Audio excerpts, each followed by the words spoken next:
Hello guys, welcome to my mini blog. हर हर महादेव।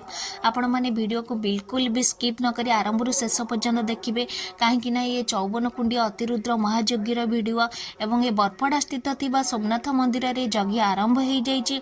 आमर बहुत दिन प्रचेषा थिला हनुमानकर एवं 52 फुट उच्चतार हनुमानकर विग्रह प्रतिष्ठा भी हो जाइए। आज थिला यज्ञर पंचम दिन रे थिला महारुद्रंकर महाअभिषेक। लक्षे बेलपत्र रे महादेव अभिषेक हेबे एवं यज्ञर तृतीय दिनकर हनुमानकर भी विग्रह प्रतिष्ठा हो जाइए। देखु केते सारा केते आड़ू भक्त आसी एवं हरिबोल हुलाहुली भितर महादेवंकर अभिषेक होउची।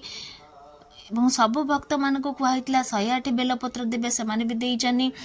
कहीं मत भी भिड करने प्रोब्लेम होती कहीं बहुत आड़ बहुत भक्त आसते जेहेतु नुआ करी हनुमान प्रतिष्ठा होती आपण मानक भी आसवाई अनुरोध। बस एत सारा छोट भिडियो मत सब कहीपर नेक्स्ट वीडियो आपण मानक बहुत बड़ वीडियो नहीं आसबि। ये रोचे। जय सीताराम, जय बजरंग बली, जय श्रीराम।